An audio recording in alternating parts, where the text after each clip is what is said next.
চাই না বন্ধুরা, আপনারা কি চান এই ধরনের দেশ? আপনারা চান যে দেশে বঙ্গবন্ধুর মতো একজন মহান নেতা? হায় হায় বাংলাদেশ, হায় রে হায় বাঙালি জাতি।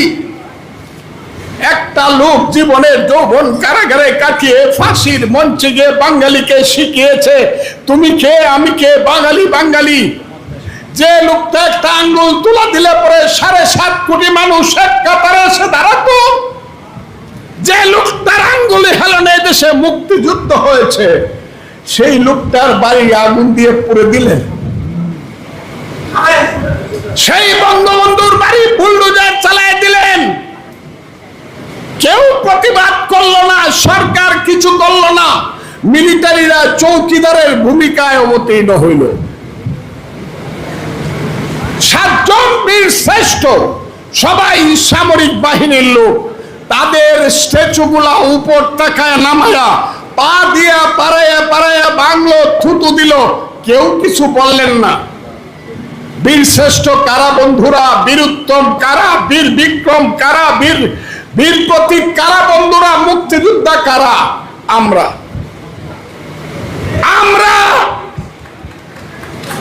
এইখানে যারা বসে আছেন তারা, এইখানে যারা বসে আছেন তারা কি এই দেশে এইভাবে অপমানিত হয়ে মৃত্যুবরণ করতে চান?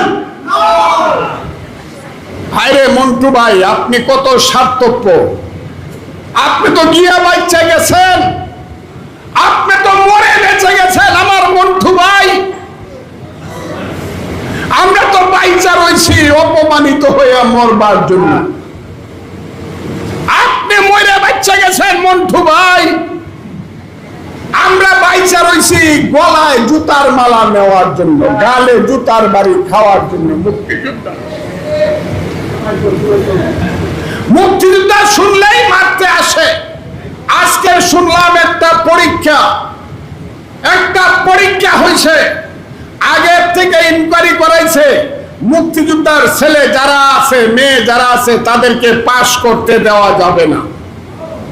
আমি আজকে শুনছি বড় পরীক্ষা, সেই পরীক্ষা বিসিএস হতে পারে, সেই পরীক্ষা শিক্ষকের পরীক্ষা হইতে উঁচু স্তরের শিক্ষক, একদম রেড মার্ক লাল কালি দিয়া ক্রস দেওয়া হয়েছে, মুক্তিযোদ্ধার সন্তান বা নাতি যে তারে কোনো চাকরি দেওয়া যাবে না।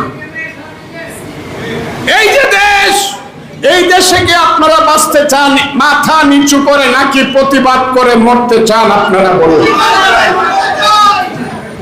আপনাদের তো বয়স হয়েছে, আমারও বয়স হয়েছে। যতই আমারে দেখেন, আমি কিন্তু আপনাদের সবার চেয়ে ছোট না।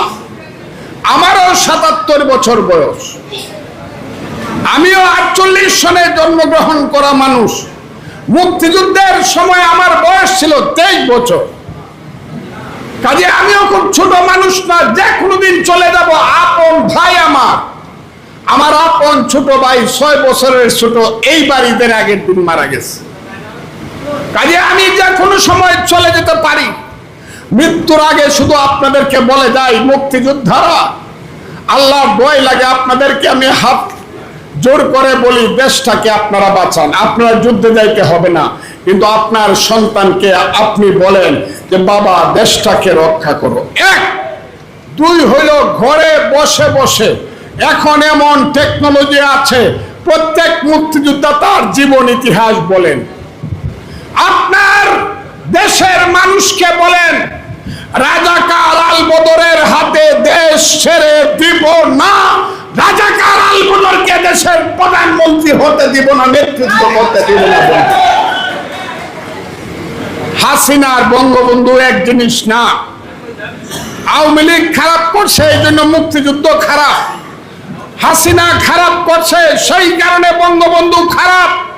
এই কথা বলে যারা মুক্তিযুদ্ধকে, বঙ্গবন্ধুকে 72-এর সংবিধান, হায় হায়, আলী রিয়াজ নামে একটা মানুষ আইছে, হে আমেরিকায় মাস্টারি করে, হে আমাদের চেয়ে 10 বছরের ছোট, হে আইসা প্রথম কইছে সংবিধানটাকে ফেলাইয়া দেব, 72-এর সংবিধানকে ফেলে দেব।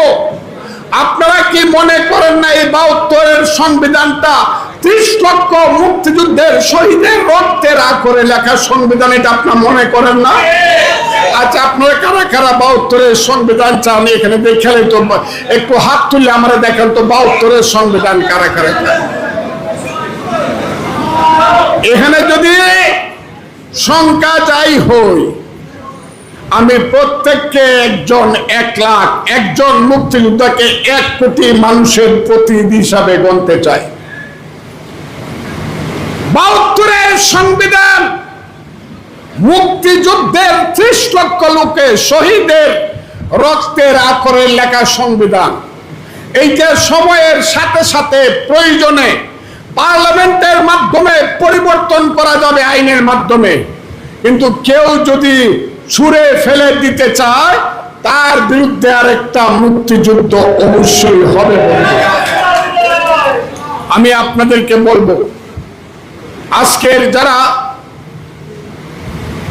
এইখানে আজকে যারা উপস্থিত, আমি তাদের মাধ্যমে বলতে চাই, কি বলতে চাই আপনারা